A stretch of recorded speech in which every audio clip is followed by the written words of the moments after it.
하나님께서 이스라엘 백성들이 광야길을 걸어가고 있을 때에 성막을 지으라 하시면서 설교들을 주시는 장면이 우리 계속적으로 말씀을 보고 있습니다. 성막은 하나님께서 그의 백성들과 만나 주시는 장소이죠.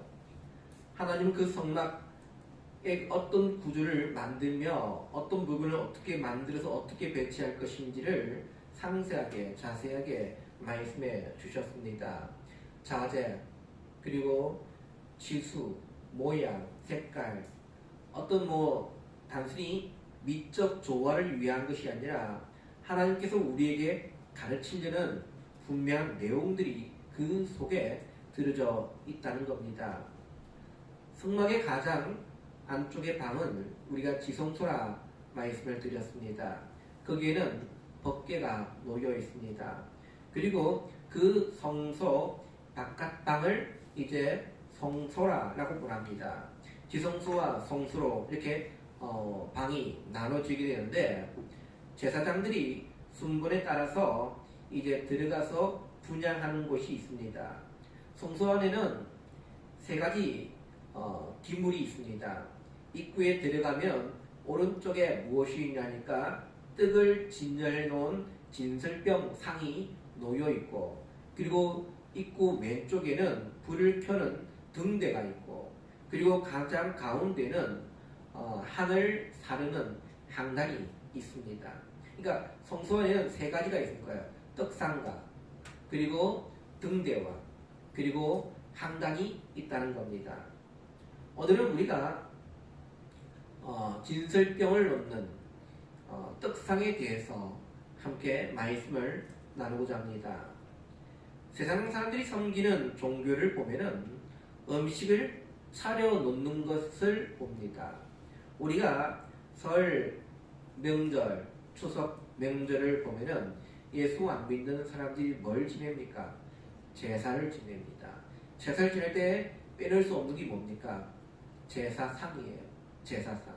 그것 때문에 고부간의 갈등도 있고, 또한 이제는 제사 안 되면 안 될까? 아니, 예수 안 믿는 사람들조차도 제사에 대해서 많이 부정적인 생각들을 많이 가집니다. 제가 어릴 때 주위에 제사를 지내시는 분들을 보면은 한결같은 생각을 가지고 있는 것이 있는데, 그것이 뭐냐면은 조상이 와가지고 그 제사 음식상에 음식을 먹고 간다는 겁니다. 음식을 먹고 간다. 지금도 우리 어르신들 물어보면 그런 이야기를 하시는 분들이 있어요. 실제로 조상들이 와가지고 음식을 먹고 가기 때문에 음식을 어떻게 해야 합니까? 정성스럽게 만들어야 되는 거예요. 그냥 정성 없이 그냥 있는 거 사가지고 만들어서 그냥 진열을 해놓으면 조상이 벌을 내린다는 겁니다. 그래서 제사상을 차릴 때는 온갖 정성을 들여서 차리지 않습니까? 그렇다면 우리가 한번 봅시다. 하나님께서 지금 떡상을 진열하라 라고 말씀합니다. 떡상을. 그러면 우리 하나님도 다른 종교처럼 그들이 믿고 있는 그 신처럼 와서 그 떡상에 놓여있는 떡을 먹기 위해서 오시는 분이십니까? 우리가 하나 주목해야 될 사실이 있습니다. 제가 어릴 때가 있죠. 우리 아이들이 어릴 때에 울산을 살 때 집 앞에 한 5분 정도 걸어가면은 홈플러스가 있었습니다. 그래서 아이들 데리고 자주 놀러도 가고, 그리고 그 홈플러스 옆에 토끼를 또 키우고 있었기 때문에 토끼 구경도 하고 이렇게 많이 했었습니다. 홈플러스나 이마트나 큰 대형 마트에 가보면은 푸드코너가 있습니다. 그리고 그 푸드코너에 보면은 음식들이 진열되어 있습니다. 근데 재밌는 것은 그 안에 전시되어 있는 그 음식들을 먹을 수 있습니까? 먹지를 못합니다. 왜? 거의 다 모형이에요. 모형. 정말 비슷하게 똑같이 만들어 놓은 모형에 지나지 않다는 겁니다. 그 안에 들어있는 음식을 먹는 것이 아니라 우리가 그 음식이 그렇게 생겼으니까 맛있게 보여서 우리가 시키는 거잖아요. 그걸 절대로 먹지를 못합니다. 그 진열되어 있는 것은. 진설병은 영어로 어떻게 되어 있냐니까 showflade. 다시 말하면 보여주기 위한 떡이란 겁니다. 보여주기 위한 떡. 자, 그렇다면 무엇을 보여주기 위한 떡일까요? 쇼브레드인데 보여주기 위한, 그냥 진설, 그냥 이렇게 이런 떡이 있다, 보여주기 위한 떡인데 무엇을 보여주기 위한 떡일까? 그 답이 신약 성경에 기록이 되어 있습니다. 요한복음 5장 39절 말씀에 너희가 성경에서 영생을 얻는 줄 생각하고 성경을 상고하거니와 이 성경이 곧 내게 대하여 증거하는 것이로다. 내게 대해서. 다시 말해요. 지금 구약의 모든 것들은 누구를 지금 대하여서 증거를 하고 있는 겁니까? 바로 예수 그리스도를. 지금 이 진설병도 결국은 예수 그리스도에 대해서 우리에게 증거를 하고 있다는 겁니다. 이 성막의 주인공이신 그리스도가 어떤 분이신가를 보여주기 위해서 떡을 진설해놨다는 겁니다. 그리고 이 떡상은요, 재료가 조각목입니다. 이 조각목은 법궤를 만드는 재료이기도 합니다.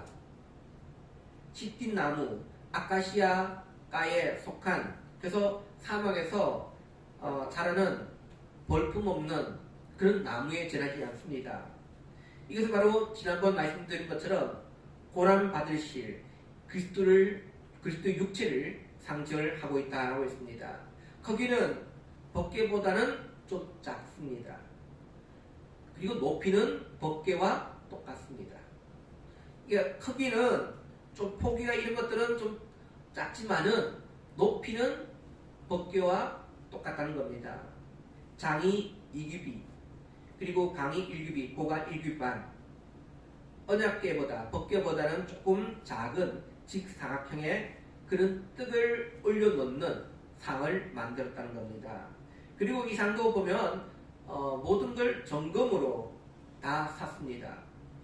그리고 위를 돌아가면서 금태를 둘려하고, 이것 또한 지난번 우리가 법궤에서 말씀드렸던 것처럼 그리스도는 육체를 가졌지만은 영원하신 왕권을 가지신 하나님의 사실을 우리에게 말씀해 주고 있는 겁니다. 그리고 대접, 숟가락, 병, 붓는 잔, 모든 것들 다 정금으로 만들었다 얘기입니다.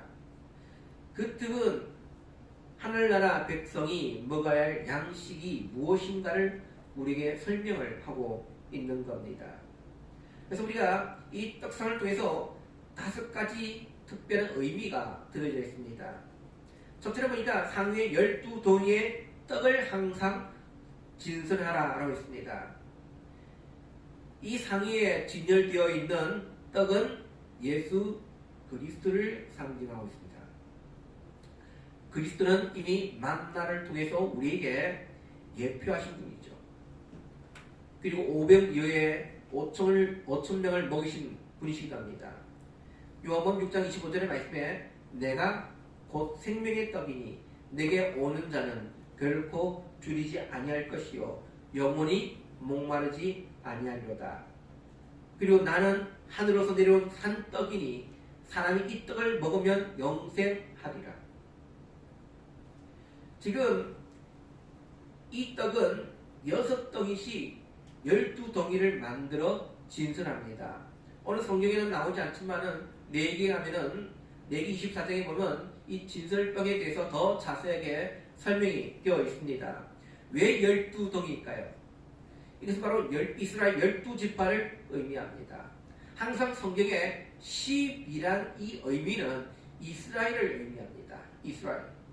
하나님께서 택한 이스라엘 백성들은 12지파입니다. 그래서 떡도 12덩이. 그리고 나중에 이스라엘 백성들이 요단강 건널 때, 이제 가나안 들어가기 위해서 요단강 건널 때도 어떻게 합니까? 돌을 12덩이를 해서 제단을 사서 하나님 앞에 제사를 지내게 됩니다. 그래서 이 12덕이라는 것은 바로 하나님의 백성들을 의미하는 겁니다. 12지파로 이루어진 이스라엘은 내 것이란 뜻이고, 그리고 하나님의 앞에서 하나님의 백성이 된 사람들만 쓸 수 있다는 것을 의미를 하고 있는 거예요. 이 떡은 아무나 먹지를 못합니다. 오직 제사장들만 먹을 수 있는 떡입니다. 제사장만 먹을 수 있는 떡이에요. 다시 말해서 하나님이 택하신 백성만 생명의 떡인 예수를 믿을 수 있다는 의미예요. 이 세상에 팔린 책들 가운데에, 판매되었던 책들 가운데 최고의 베스트셀러는 무슨 책입니까? 성경이라 얘기합니다. 여러분들, 이 성경이 가장 많이 팔린 책입니다. 그렇지만은 쉽게 구할 수 있는 책임에도 불구하고 하나님의 택한 백성이 아니라면 읽어도 깨닫지를 못하는 겁니다. 눈만 들면 교회가 다 보여요. 교회가 어떤 곳인 줄 다 알아요. 그럼에도 불구하고 오늘 하나님의 택한 백성이 아니고는 그걸 깨닫지를 못한다는 겁니다. 깨닫지를 못한다. 진리에 대해서 깨닫지를 못하는 백성들. 하나님의 은총에서 제외된 사람들이 있다는 겁니다.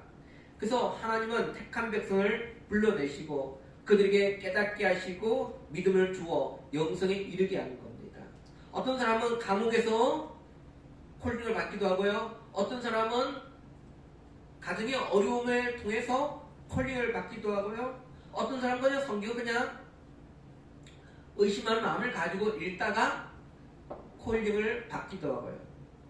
다 받는 방법은 다르지만은 그러나 하나님의 택한 백성은 이 모양이든 저 모양이든 간에 그 진리의 말씀을 깨달아 하나님을 알게 되어지고 그리고 믿음을 통해서 주 앞에 나오게 된다는 사실입니다. 사도행전 13장 말씀에 보면은 영생을 주기로 작정된 자는 다 믿더라. 이 이한 아파트 가운데도 보면은 하나님의 택한 백성들이 있을 거예요. 그들이 복음을 들을 때 어떤 이들은 그 복음을 듣고 깨닫고 돌아오는 사람들이 있을 것이고 어떤 이들은 마음이 완악하여 돌아오지 않는 일들도 있다는 겁니다. 그러나 하나님의 백성이라면 하나님께 택한 백성이라면 그들이 어떤 모양이든 간에 그 진리의 말씀을 깨닫고 돌아오게 되어진다는 사실이에요. 그러나 우리는 어떤 사람이 택한 백성인지를 알고 있습니까? 모르고 있습니까? 몇 호에 누구는 택한 백성이고 몇 호에 누구는 하나님께서 택하지 않은 백성이고 여러분 눈에 그게 다 보입니까? 보이지는 않습니다. 그러기에 우리는 어떻게 합니까? 결국 우리는 만난 모든 이들에게 복음을 전해야 합니다. 전달될 책임이 우리에게 있는 거예요. 의무입니다. 그러나 그 영혼이 진리를 받아들이고 받아들이지 않는 것은 하나님께서 하시는 거예요. 하나님께서. 우리는 하나님께 모든 걸 맡기시고 우리는 만난 이들에게 복음을 전할 수 있는 그 성도들이 되어야 합니다. 그리고 이 떡 한 개의 크기는 에바 10분지 2가 되었습니다. 이 말이 뭐냐면은 하나님께서 광야에 이스라엘 백성들에게 하루하루 만나를 주실 때에 그들이 하루 먹을 한 명이 하루 먹을 양식이 뭐냐면은 한 오멜입니다. 한 오멜씩 거두어서 먹을 수가 있었습니다. 1인이 하루 먹을 양식이라는 거예요. 출애굽기 36장에 보면 오멜은 지수가 어떻게 되냐니까 에바 10분의 1이라고 되어 있습니다. 에바 10분의 1. 그러니까 지금 진설되어 있는 떡은 에바 10분의 2입니다. 그러면 떡 하나는 성인 한 명이 이틀 동안 먹을 수 있는 양의 떡이란 겁니다.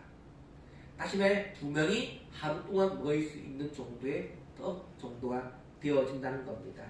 근데 그 떡이 몇 개입니까? 12개입니다. 12개면은 24명이 하루 먹을 만큼의 양식이 되어진다는 겁니다. 그런 떡을 상위에 올려놓았다는 겁니다. 그러면 그 양이 상당히 많다는 거죠.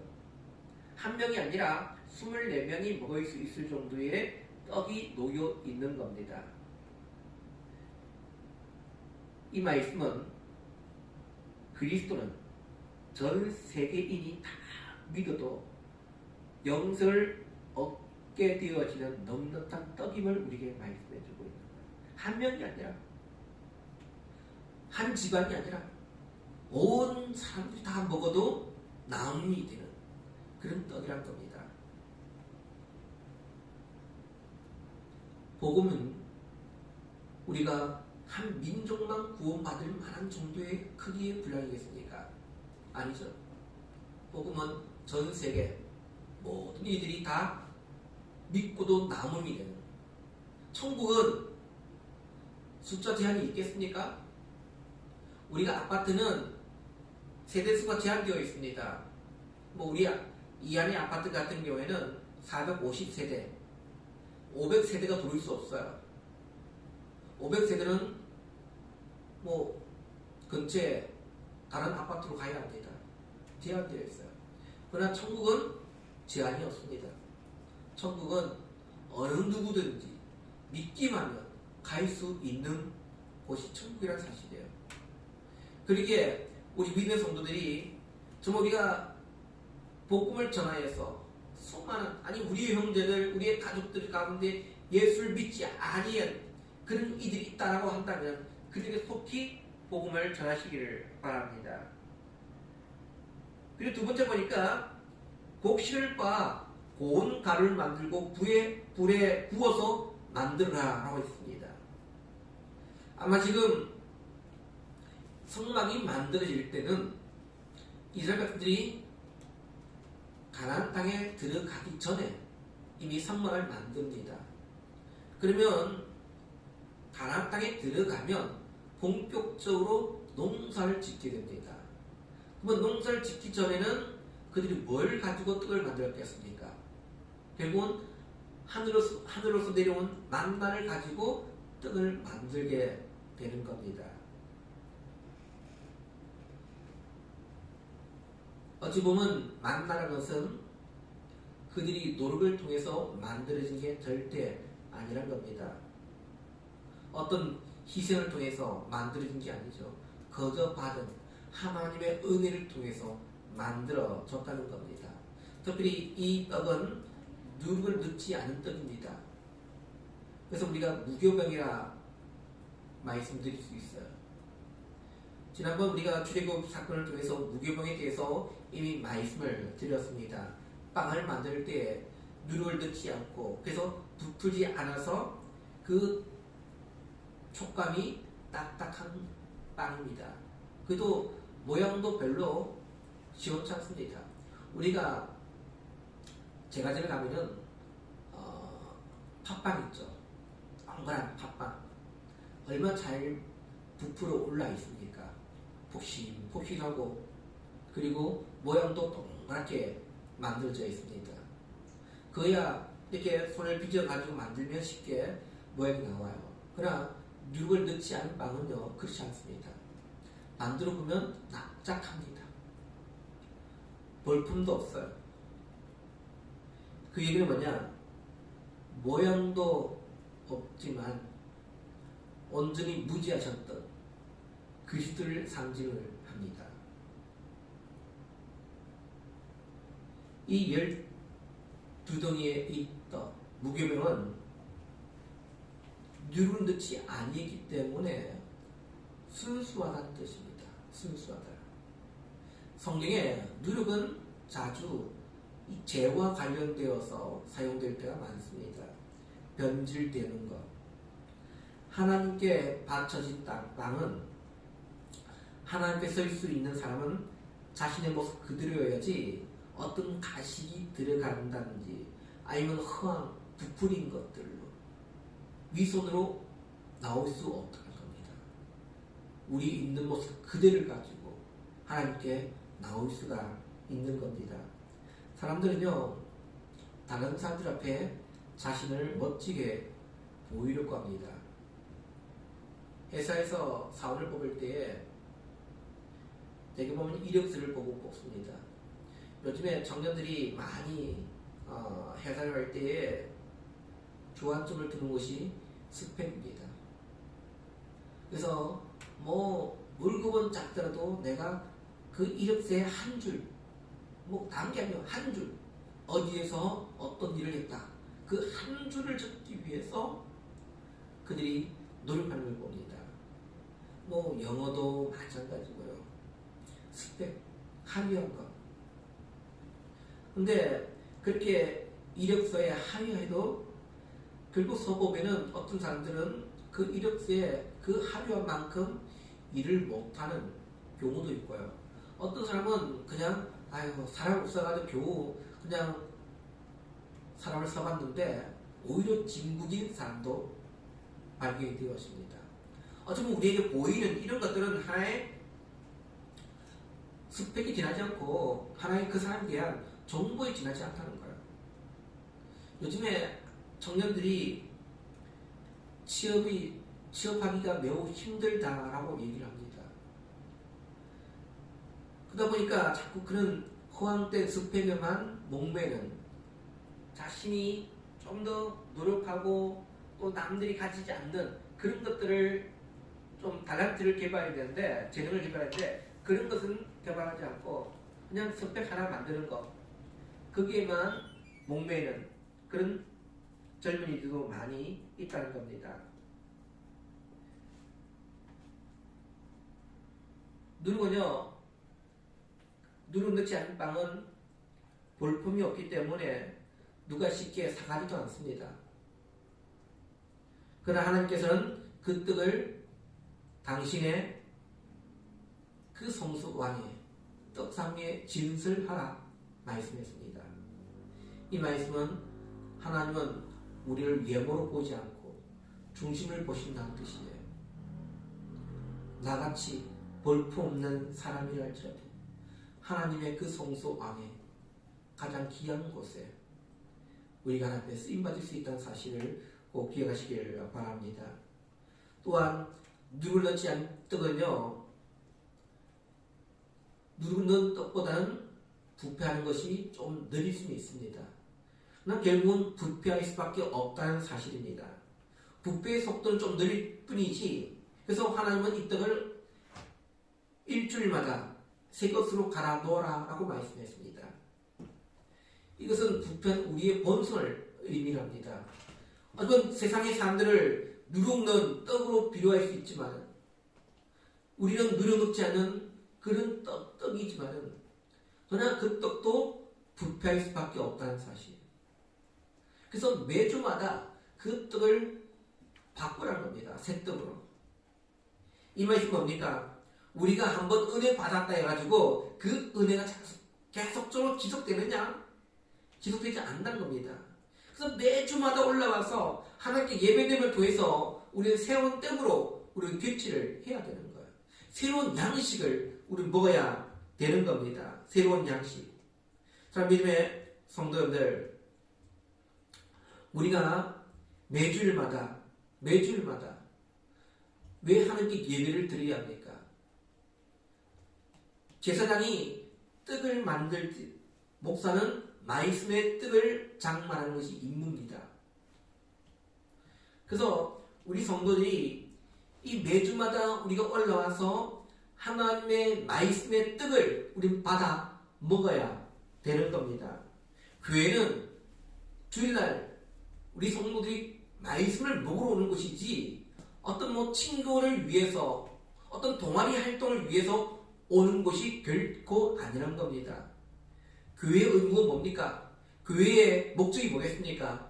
하나님의 떡을 가지고 함께 나눠 먹고 함께 교제하고 그 떡을 통해서 내가 힘을 얻어서 한 주 동안 하나님의 말씀을 지켜나가는 그런 하나님의 백성의 모습들이 나타나야 되는 겁니다. 하나님은 이 일을 기뻐하신다는 사실이에요. 우리가 말씀은 별로 신경 쓰지 않고 내가 교회에서 봉사하는 거, 내가 교회에서 선교하는 거, 이런 것이 더 중요하다라고 말을 한다면은 그것은 결코 잘못되어진 거예요. 우리가 예배의 순서 쫙 나옵니다. 그러나 그 가운데 가장 중요한 예배 순서가 뭐겠습니까? 하나님께 헌금 드리는 순서가 가장 귀할까요? 아니에요.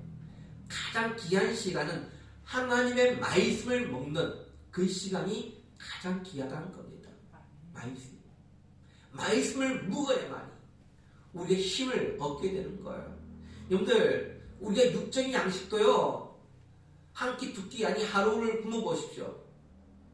우리가 건강검진을 위해서 저녁 금식, 아침 금식을 해서 갑니다.